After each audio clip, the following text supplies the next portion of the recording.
Hello and welcome. Tonight, the crisis in River State takes a violent turn as thugs set ablaze Emohua, Ikwere and LMA local government secretariats in the state. The president asked Governor Siminalayi Fubara, political leaders and their supporters in River State to exercise restraint and uphold the rule of law. President Bola Tinubu directs the police to restore and maintain peace, law and order immediately. And the Chief Justice of Nigeria, Justice Kudirat Kekereekun, assures the Economic and Financial Crimes Commission, the Independent Corrupt Practices and Other Related Offences Commission, and the Nigerian Financial Intelligence Unit of the continuous support of the judiciary in the fight against corruption in Nigeria. On business news tonight, Dangote Refinery to get 400,000 barrels daily crude over the next 2 months as federal government commences sale of the commodity in Naira. On sports news tonight, Erik ten Hag's future as Manchester United boss hangs in the balance as club executives hold a summit in London on Tuesday. And from the nation's capital, the Federal High Court in Abuja grants the bail variation request of 5 bad governance protesters in a sum of 5 million naira each. And in international news from London, it's a year to the day since Hamas attacked Israel, killing around 1,200 people and taking 250 hostage, sparking a war on several fronts in the Middle East, which has killed tens of thousands of people. We begin tonight in River State, where the political crisis there has boiled over and now escalated into a troubling violence after the election and swearing in of new local government chairmen in the state. Unrest has enveloped some local councils in the area, with 3 different secretariats set ablaze. The LMA, Ikwere and Emohua local government secretariats all suffered varying levels of arsons as some thugs set the buildings ablaze. Today's violence comes hours after the police unsealed the local government that had been under lockdown for a while now. Our correspondent Charles Oporum reports. At Emohua Local Government Council Secretariat, some youth blocked the entrance, chanting songs in solidarity with the FCT minister and insisting that the new chairman won't be allowed to take office. Let us see you. We are very prepared. We are very prepared. We are taking over. Nothing bigger. We are right here. In a few hours, the situation degenerates into the burning of the premises.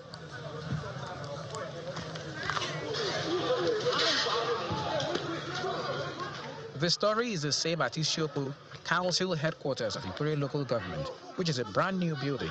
The administrative block is set ablaze as well.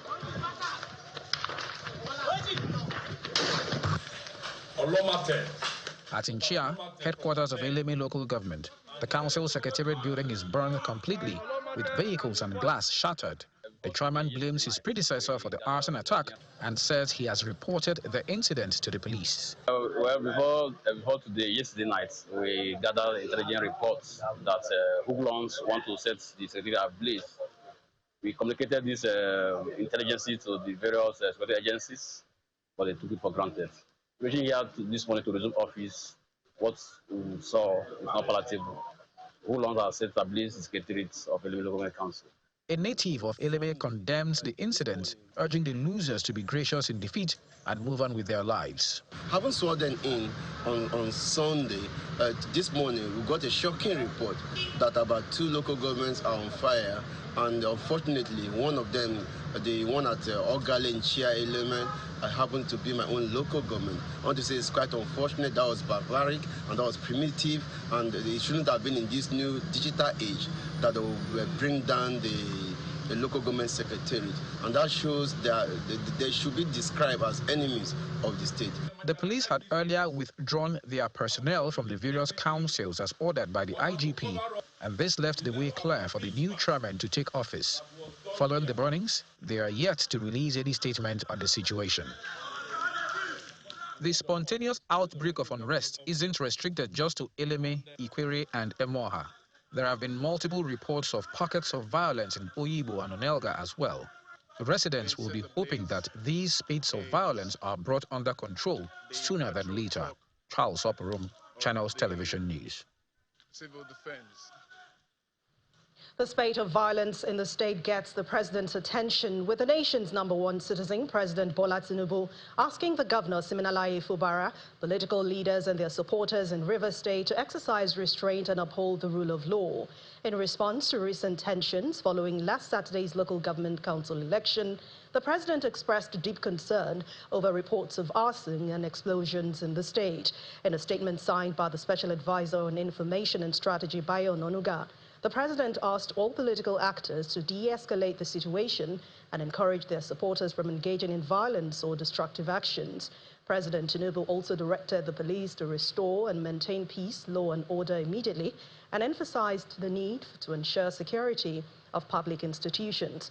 He stressed that self-help has no place in a democratic system, especially after 25 years of continuous democracy, insisting that the judiciary can settle all political disputes and the outcome of this election should be no exception.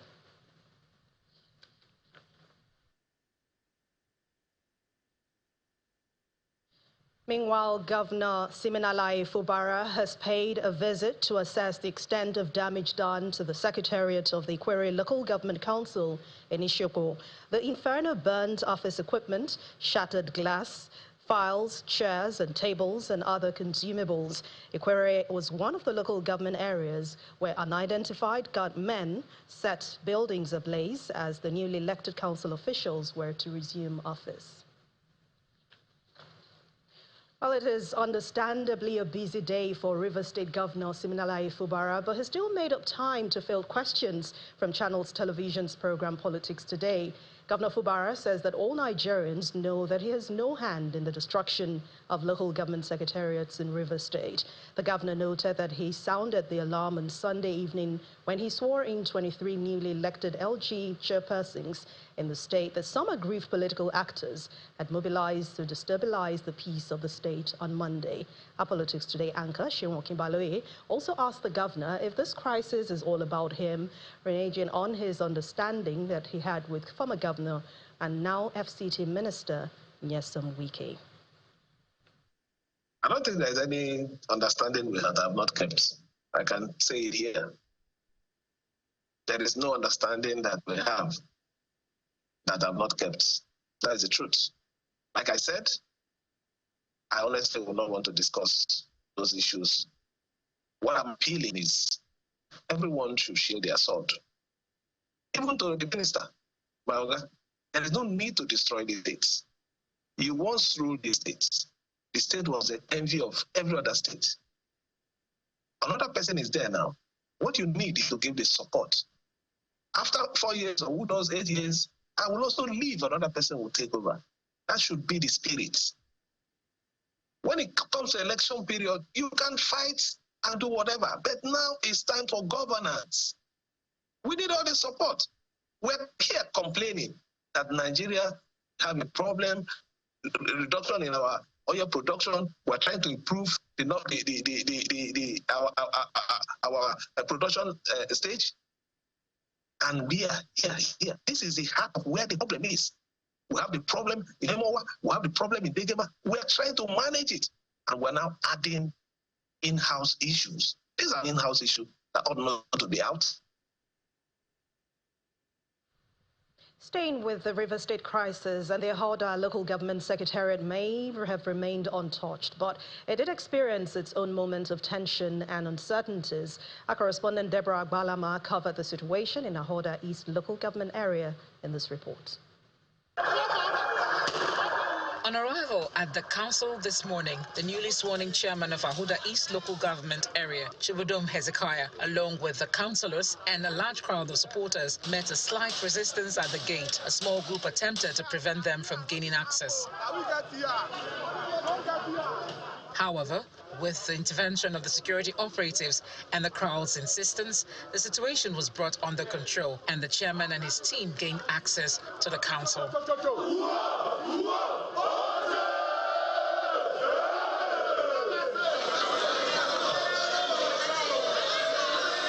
Amidst jubilations, they proceeded with the swearing-in of the vice chairman and the councillors. After the ceremony, the councillors moved directly to their chambers to hold their first meeting. I will not allow my personal interest to influence my official conduct or my official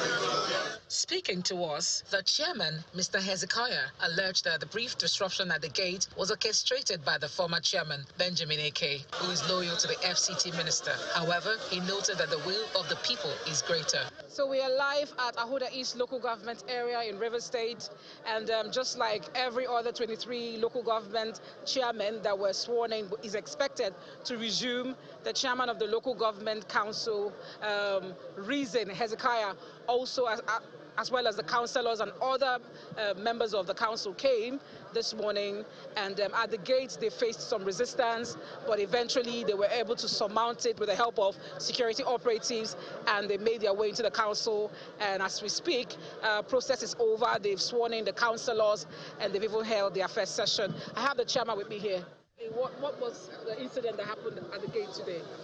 Okay, when we came in, we met the former council chairman with some securities trying to disturb the environment. Although at a point they left, everywhere now is peaceful. You can see for yourself there is peace. Our people had trust in us and they voted for us. So we are here to work, and we have resumed from now. If you look around, you see the councillors. They are set. All of us are set to work. So the environment is peaceful for our work. Very peaceful. We also reached out to the former chairman, Benjamin Eke, via telephone, who confirmed that he was responsible, but explained that his actions were in protest of the elections, which he believes should not have taken place due to a court order from Abuja. With the continuous tension in the state, one can only hope for peace to prevail to enable the required development at the grassroots level of Rivers State. Deborah Abalama, Channels Television News.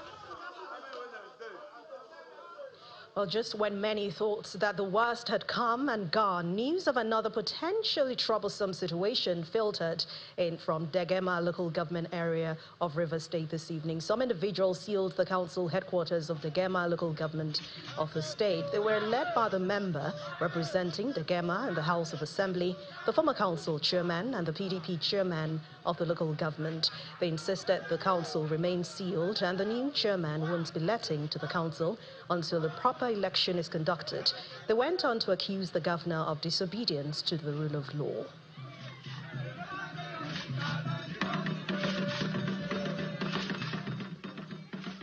In part two, after the break, the Chief Justice of Nigeria, Justice Kudirat Kekereekun, assures the Economic and Financial Crimes Commission, the EFCC, the Independent Corrupt Practices and Other Related Offences Commission, the ICPC, and the Nigerian Financial Intelligence Unit of the continuous support of the judiciary in the fight against corruption in Nigeria. Please join us again. Welcome back. If you've just joined us, you're watching the news at 10 on Channels Television, broadcasting live from Lagos, Nigeria. A reminder of our top stories. The crisis in Rivers State takes a violent turn as thugs set ablaze in Mohua, Ikwere, and LMA local government secretariats in Rivers State. The president asked Governor Siminalayi Fubara, political leaders and their supporters in Rivers State to exercise restraints and uphold the rule of law. President Bola Tinubu directs the police to restore and maintain peace, law and order immediately. And the Chief Justice of Nigeria, Justice Kudirat Kekereekun, assures the Economic and Financial Crimes Commission, the Independent Corrupt Practices and Other Related Offences Commission, and the Nigerian Financial Intelligence Unit of the continuous support of the judiciary in the fight against corruption in Nigeria.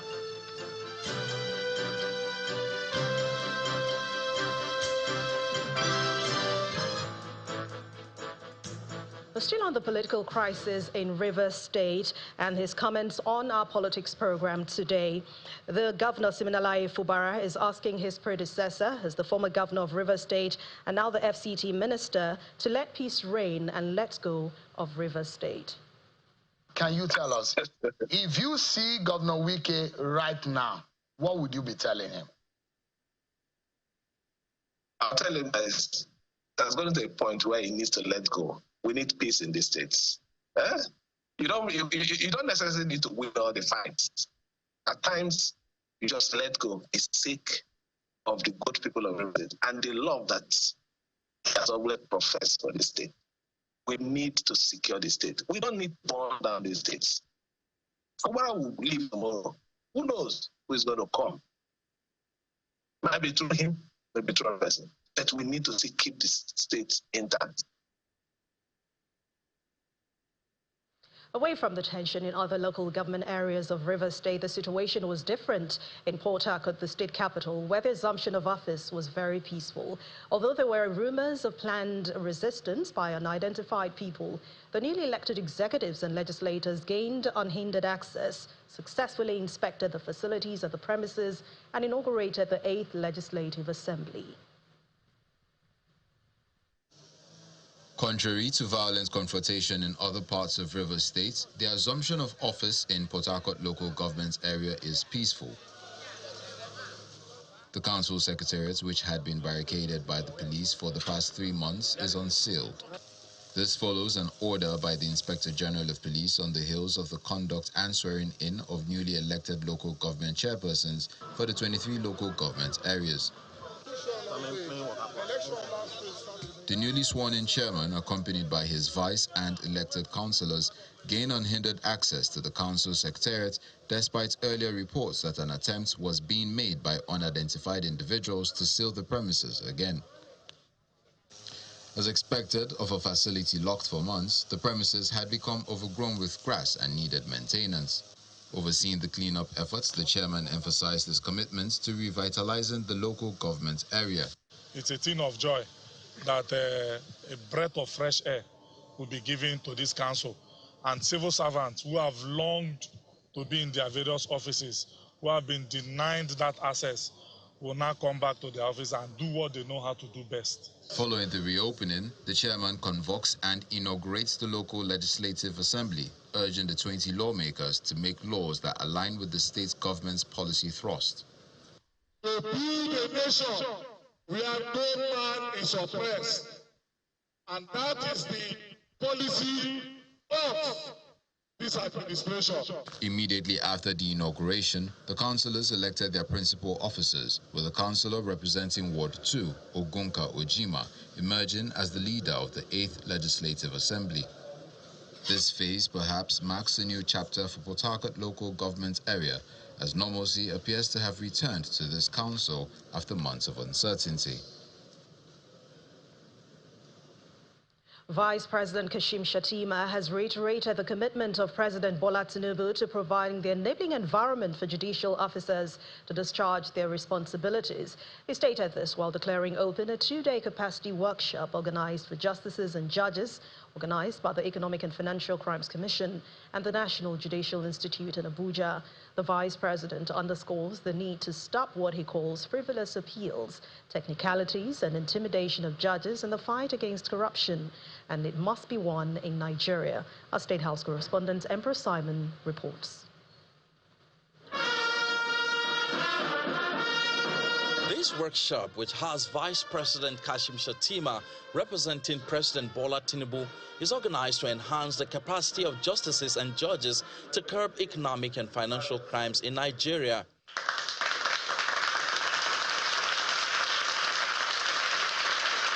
The workshop is coming amidst concerns by the Economic and Financial Crimes Commission, EFCC, over some setbacks in prosecuting corruption cases.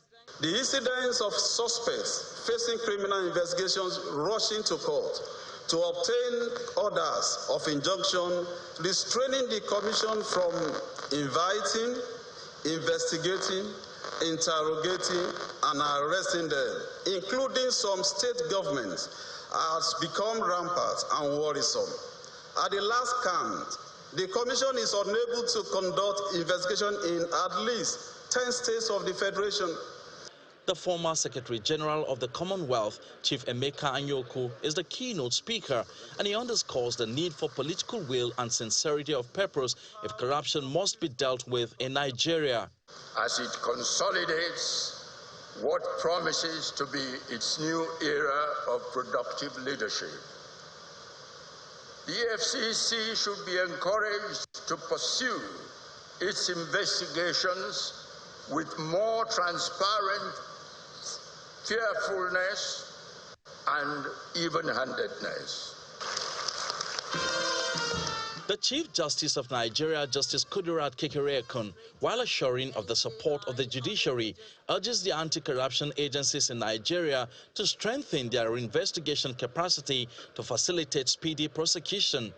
I encourage the EFCC, the ICPC, the NFIU, and other agencies with similar mandates to view the judiciary as partners in progress, particularly in upholding the rule of law and ensuring that justice prevails.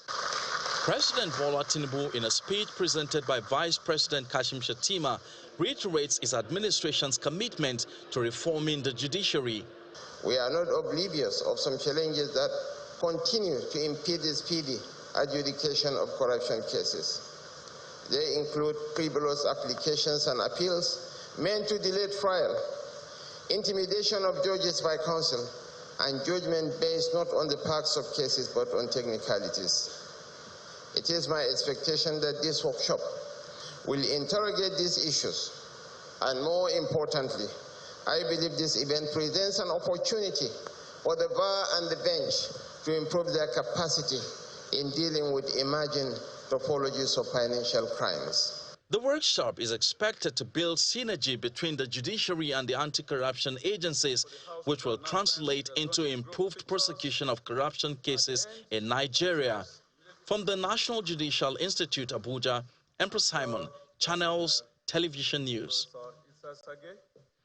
The People's Democratic Party, PDP, and All Progressives Congress, the APC in Edo State, carried on with their differences at the INEC office, and both parties visited with different INEC, I beg your pardon, the People's Democratic Party, the PDP in Edo State, says that the Independent National Electoral Commission, INEC, has denied the party access to inspect the September 21st governorship election materials. Speaking at the INEC office in Edo State headquarters in Benin City, the state capital, the counsel to the PDP, Olusegun Jalawo, senior advocate of Nigeria, explained that the party had secured an ex parte order from the High Court on September the 29th to inspect the BVAS machines and other sensitive election materials used in the governorship poll to prepare for the case in court.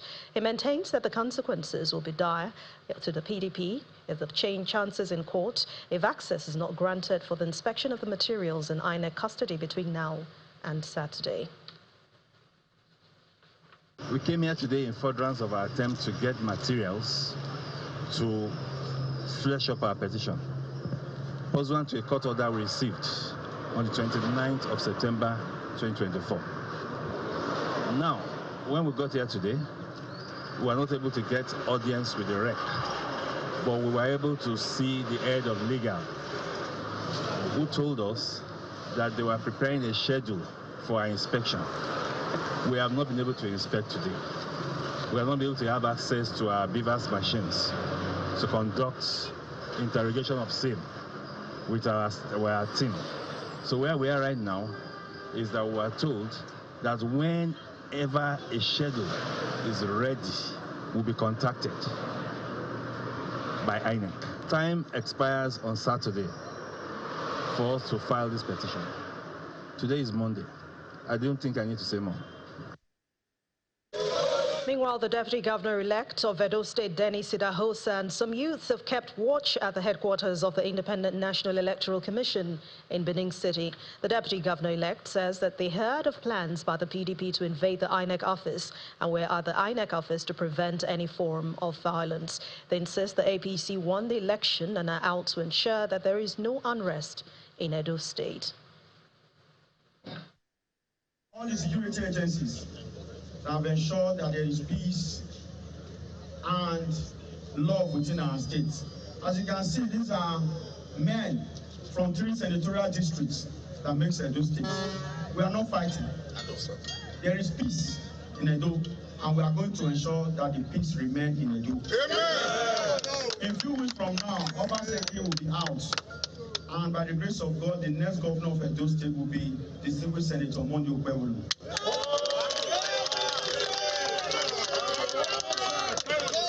So we are using this medium to assure the INEC in Edo State that we will protect this facility. Amen. Obaseki cannot. Still ahead on the news at 10, Dangote refinery to get 400,000 barrels daily crude over the next 2 months as federal government commences sale of its commodity in Naira. That's in business news. Please stay with us. Welcome back as to watching the news at 10 on Channels Television. We have more for you as we head over to Abuja studios now, where Terry Ikume is standing by to give us more. Hello, Terry.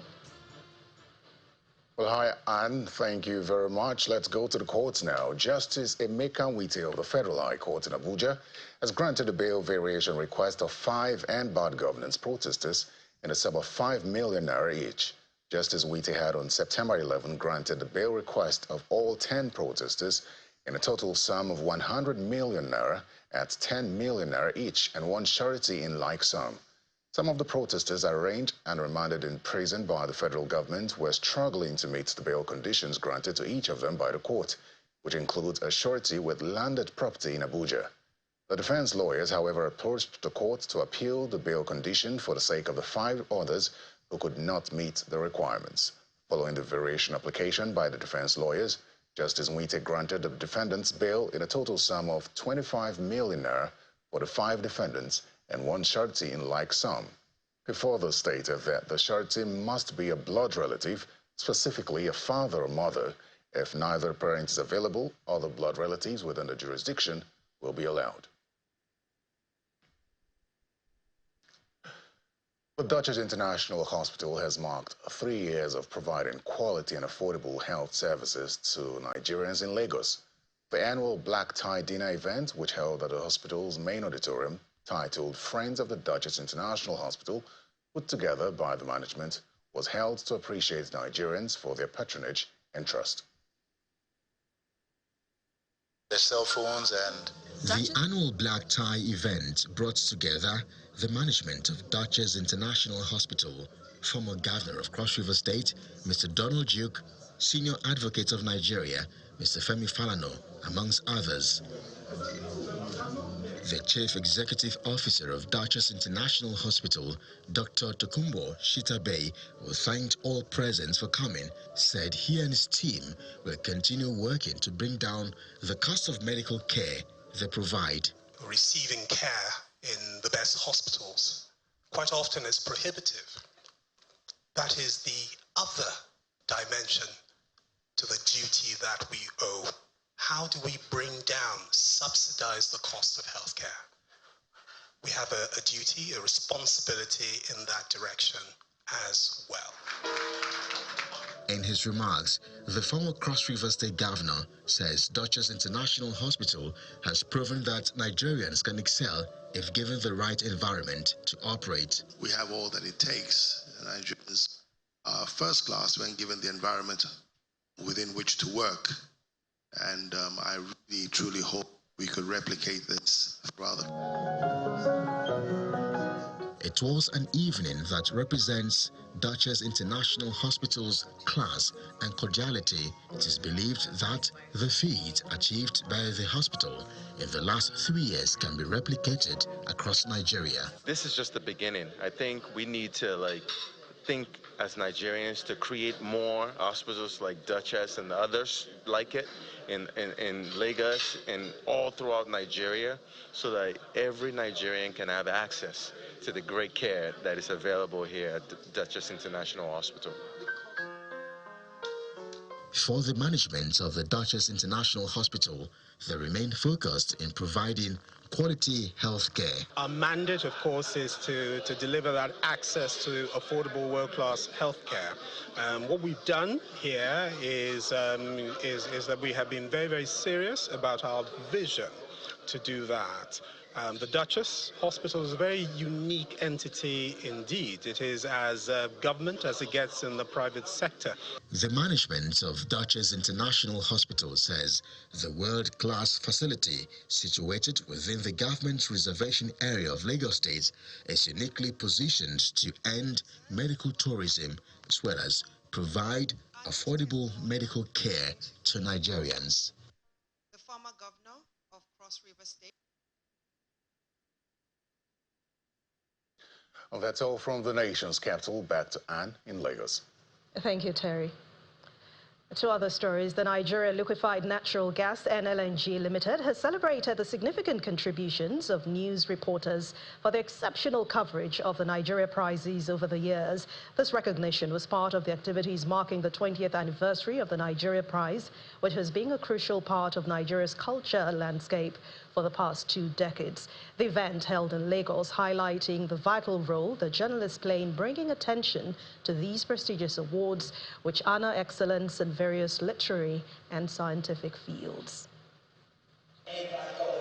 Behind the success of the NLNG-sponsored Nigeria Prizes are journalists who, through their reportage, showcase the work being done by NLNG to promote art and science. Highlighting the role of journalists in transforming society, the keynote speaker commends NLNG for its impact on the society through the prize. Thank you, NLNG, for being an agent of illumination, for being a lamp shining brightly beyond the oil and gas sector, for celebrating creativity and the creatives. Thank you for acknowledging the voices and impact of my tribe, the media. May the years ahead further strengthen this strategic partnership. The ceremony recognizes outstanding journalists in the various categories, the most consistent, the most versatile, the most punctual, and the most engaging journalist, all going home with special gifts. Priska Samduru of the Vanguard newspapers wins the Star Prize. She's recognized for her originality, in-depth research, attention to detail, and consistency with coverage of the Nigerian prize over the years. She's awarded a plaque, 5 million naira, and a laptop. Voices of impacts. It's an encouragement to me. Yes, this is motivating me to do more. And again, it's a proof that honestly, whatever you're doing, to the best of your ability, just do it. It doesn't matter whether anybody is watching you or not, just put in your best, and at the right time, you'll be honored and rewarded. But this shows you that whatever you do, if you do it well, someday you will get rewarded for it. While this recognition is one-off, NLNG announces a new prize for energy reporting. It's a good time to say, look, you know what? Let's institute a prize for energy reporting. We are the biggest player in the gas space in Nigeria in terms of LNG production. We are number 9 in the world. So for an excellent organization, what else can we give back to the media where energy is being reported? We think it's a good time to give back a prize, institute a prize for energy reporting. The media recognition event is a prelude to the ceremony for the presentation of the 2024 Prize for Science on October the 11th, 2024.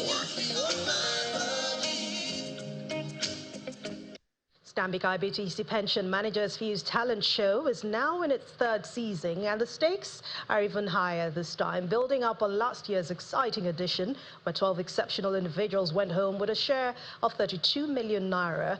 The Fuse 3.0 is now lighting it up with a mouth-watering 50 million naira for winners in the dance, music, fashion, and technology category. The chief executive of Stanbic IBTC Pension Managers, Olumide Oyetan, revealed this at a media parley to officially unveil the judges for the show. It's the return of another electrifying Fuse Talent Show 3.0. And this media parley at the Stanbic IBTC Towers, Lagos, is to unveil celebrity judges for this season. Last year's Fuse Aces of the bank's executive director, business development, Nike Bajamo, alongside the chief executive, Olumide Oyetan, highlights the show's journey, impact, and grand prize. With the stakes raised to an impressive grand prize of 50 million naira this year, we are setting the stage for an unparalleled showcase of talent and innovation. As we embark on this journey together, we are committed to creating an even more captivating experience for our contestants, with an increased grand prize, unprecedented exposure, and opportunities far beyond the competition.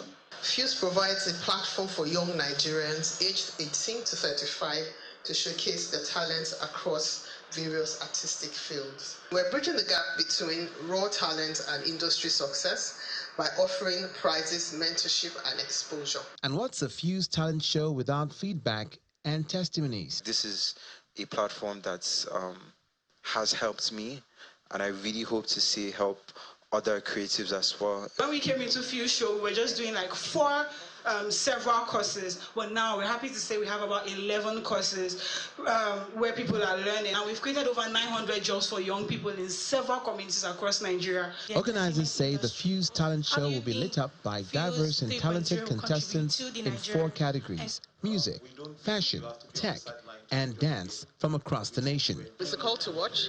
We would be showing 7 episodes instead of 6 that we did last year, so it tells you how exciting this journey has been, and it is growing. We will see this on Stanbic IBTC YouTube page. You can see it also on the Africa Magic Showcase and also on AIT. So I call Nigerians to follow us on this journey, and let's light it up together. Stanbic IBTC says the Fuse Talent Show 3.0 will afford each contestant a chance to compete for the life-changing grand prize as they showcase their talent and use the platform as a springboard to project their work to a larger audience. Staying in the world of business, there's Dominic Iwewu to take us through those stories.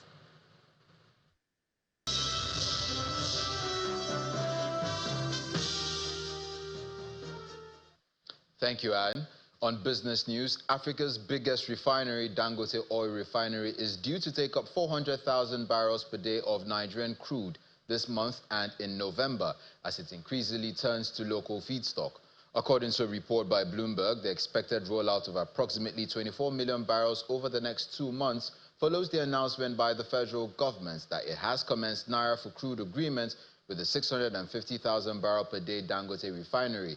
The latest crude allocation also indicates that Dangote has reduced its reliance on U.S. crude oil, having earlier imported millions of barrels of U.S. West Texas Intermediary crude oil. Just last month, Dangote Refinery reached an agreement with the Nigerian National Petroleum Company, under which the state-owned energy firm will supply crude oil in exchange for becoming the sole distributor of gasoline it produced. And it's a positive start in the week for the domestic stock market as gains from 28 equities lifted the all-share index by 19 basis points. Ini John Mekwa tells us more.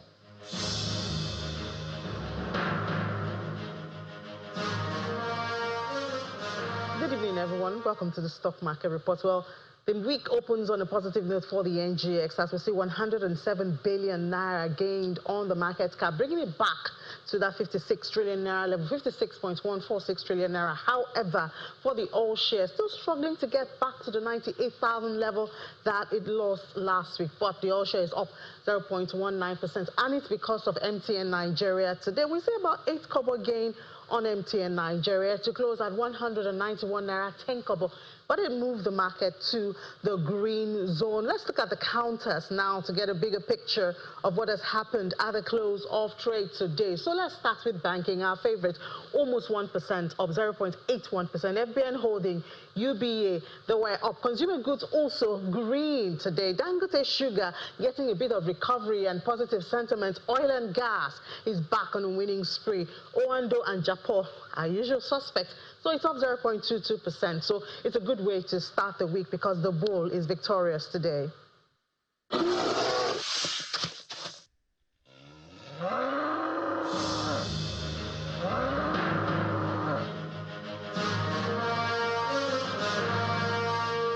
Coming off that positive, let's look at how global markets closed figures for Monday.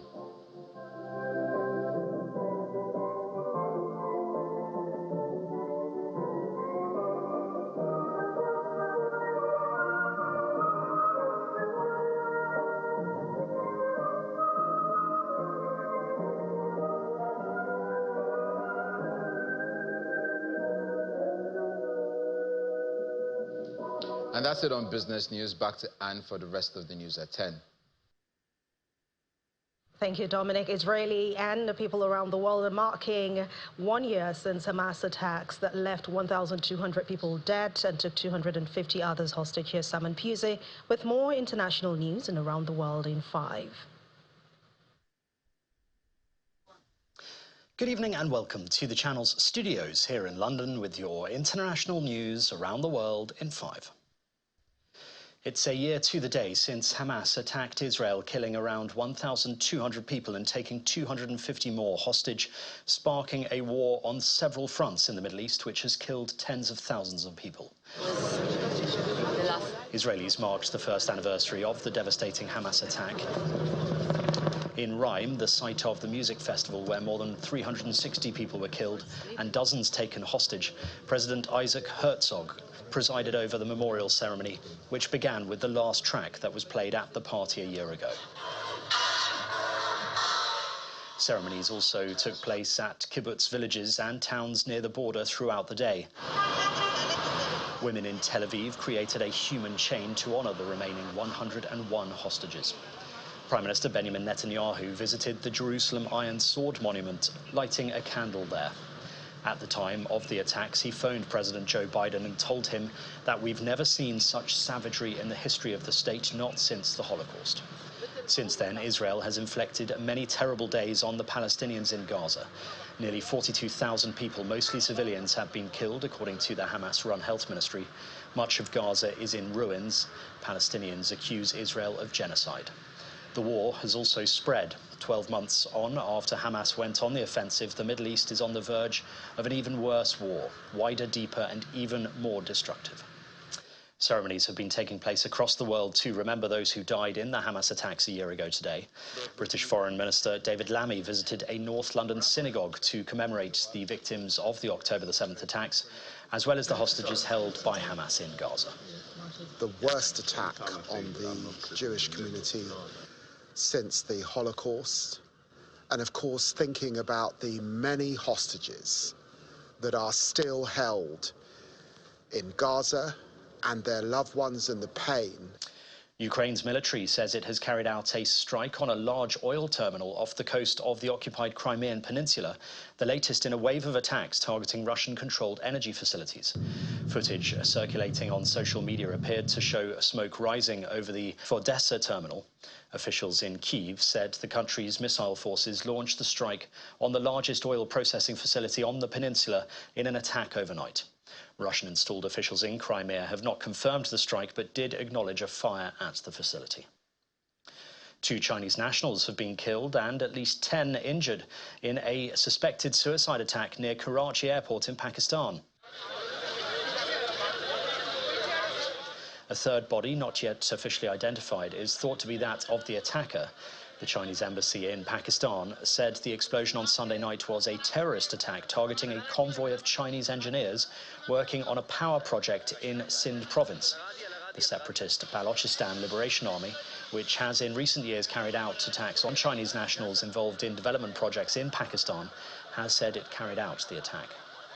Floridians have been told to prepare for the U.S. state's largest evacuation effort for years as a new hurricane heads for the Gulf Coast, which is still reeling from another historic storm.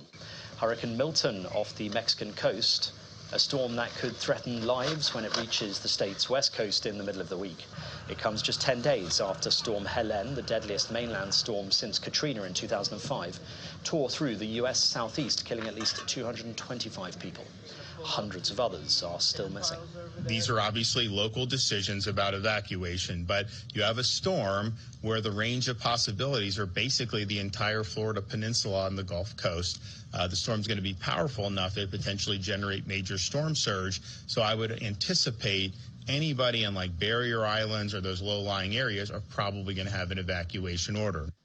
And the 2024 Seoul International Fireworks Festival has taken place at Yeouido Hanghang Park in Seoul. The theme of this year's fireworks festival is Light Up Your Dreams, and the festival attracted teams from South Korea, the United States and Japan to participate. The Seoul International Fireworks Festival started in 2000 and celebrated its 20th event this year. The festival attracts nearly 1 million residents and tourists every year and is one of the representative festivals in South Korea. And that's your international news around the world in 5. Now back to the channel's studios in Lagos.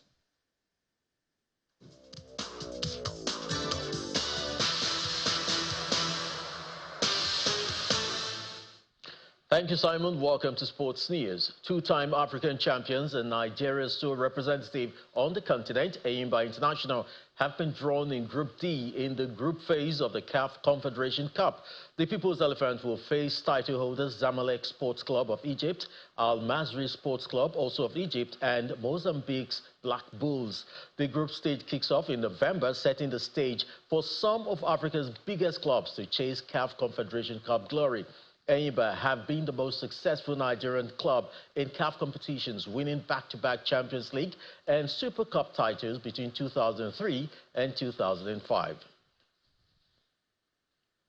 Erik ten Hag's future as the Manchester United manager will be decided at an executive summit headed by Sir Jim Ratcliffe in London on Tuesday.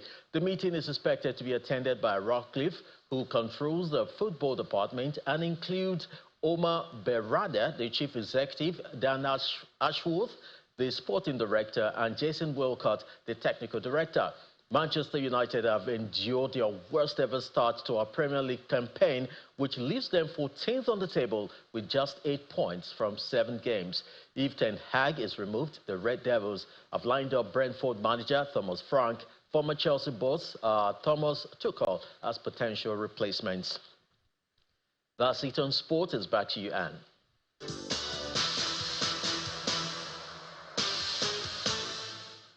Thank you, Chris. And the main news again. The crisis in Rivers State has taken a violent turn as thugs set ablaze Emohua, Ikwere and Eleme local government secretariats in the state. And that's the news at 10 tonight. Thank you so much for watching. I'm Anne Nwawadu. Have a wonderful night rest.